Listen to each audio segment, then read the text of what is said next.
Welcome to our channel, $1 Million Made Easy. This is a channel where we help you know your numbers. We run all kinds of different numbers for people. I got this request. Hey, Jim, can you run these numbers? They said they got $1 million saved and they want to do a 75-25 asset allocation. And on the 25%, the cash bucket, they want to figure a return of 3.75%. And they want to use the cash bucket after negative years in the market. So you're pulling it from your cash bucket, not from your S&P 500. And they want to know, what is the success rate withdrawing 6% initially? And then what about 5.5%? Just comparing those different numbers. So that's what we do on this channel. We just run numbers for people. Forgive me, I'm fighting a cold right now, but this is one of the spreadsheets that we use. First of all, we're going to do a 75-25 asset allocation. Got $1 million they're starting out with. We're going to do a 3% COLA. What else should we look at here? Okay, what we're going to do is go ahead and run the numbers here. I think I got everything set. So we're going to find a 6% withdrawal rate on $1 million. I think that would be $5,000 a month. Yep, 6%. So we're going to go ahead and run that. And what we do on this channel is simply look at the returns for the S&P 500. Nothing tricky here. Just use actual historical returns of what's happened. And we don't know what's going to happen in the future, so we'll just see what the numbers show here. I haven't run these numbers ahead of time, so it's me. We're learning experience together. Again, 75-25 asset allocation, so 750,000 stay in the S&P 500, 250,000 going over to cash reserve account, paying 3.75. And when we do that, we're going to go ahead and update this. It's going to take a little bit for this to calculate from every year from 1925 on. It's going to show what we have left after 10 years, 20 years, and 30 years. And it's going to highlight in red if you run out of money in any of those time periods or any of those years. Okay, it looks like this right here shows us the failure rate after 20 years, which is 15%. You can see it broken down right here. So it looks like 15% of the time you'd run out of money after 20 years, 25% after 30 years. Let's look at the actual graph, kind of eyeball a little bit better. Of course, during the Depression years would have been a problem time. Getting really problematic around the late 60s, early 70s. Again, we've shown this many times. We had a down few years there that really affected that. So those are the time periods we're talking about. And also the year 2000 to 2002 or so on, because again, that was a down decade. So that's why the graph's showing up like it is. So that's a 6% withdrawal rate. Now let's go ahead and do the 5.5%. I didn't run this ahead of time. Let's see if there we go. 5.52. That'd be $4,600 a month. Again, on this $1 million with the same asset allocation.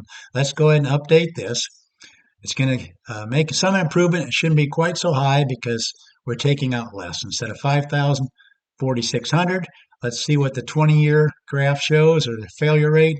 Now we're down to a 9% failure rate after 20 years and an 18% after 30 years. So here's the graph. Again, we're getting a little bit low, around 70 if we had returns like the late 60s, early 70s, but we got the two problem areas we've seen over the last century, the Depression years and also the 2000-2008 decade. Let's just see what happens. Let's just say we really want to stick with this. What could you do differently?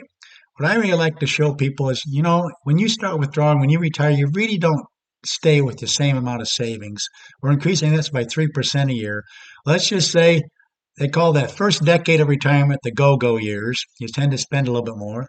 Second decade of retirement is kind of the slow-go years, where you kind of slow down a little bit. And then the third decade is the no-go years. So I'm going to actually change these numbers just a little bit. Let's say the second decade you're taking out 10% less, and in the third decade you're taking out 5% less. This just shows you all the different variables. Let's see how much this might change. Let's go back to the 5,000 a month, which would be 6% a year. I forget what that was for failure rate. I think it was 15%. But let's go ahead and run the numbers here just to show you. Just changing what changes in the second and third decades. I've color coded the decades green, yellow, and whatever color that is. Let's see. Looks like, so now we got the 9%, which was the same percentage we had for the 5.5% withdrawal, but we're taking out 5,000 instead of 4,600. Watch what happens if we do one more thing. What happens if after negative years you don't give yourself the 3% COLA? You just give yourself like a 1% COLA. Let's go ahead and do it that way. Let me do it this way. In other words, 3% after good years, but 2% or 1% after bad years. Let's see how that might change things. I'm just trying to see if this 6% is doable. Right now, it's pretty doable at least 91% of the time. Let's see if this makes a much difference. Again, we're just showing you all the different variables. Now we're down to a 7% failure rate, which is looking even better. And that's staying with the 6%. What happens if we go to back down to the 5.5%? Let's see if we can get this down or even lower than the 7%. Again, we're assuming a little bit less spending in the second and third decades, from the go-go years to the slow-go years to the no-go years. And we're after down years, we're not going to give the same 3% color. We're going to do 1%. Look at this, 4% of the time. That's 5.5% withdrawal rate. Looks like you'd be successful all these times except around the Depression years and a little bit around the year 2000. But look at all these other years, folks.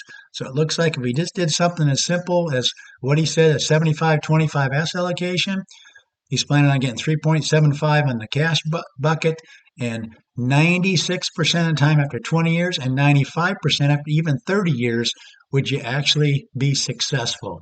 The only problem times would be during the Depression years and a little bit around the year 2000. Well, I just wanted to run the numbers for this individual. That was an interesting question that he asked. Folks, I love to run numbers for people. You just give me some information, I will go ahead and run the numbers. Whether you've whether you're in the accumulation stage, we can run numbers, or whether you're in the withdrawal stage, which this individual was talking about. But we just love running numbers for people. Please let people know about this channel. Please subscribe yourself. Please like the video, and thanks so much for watching.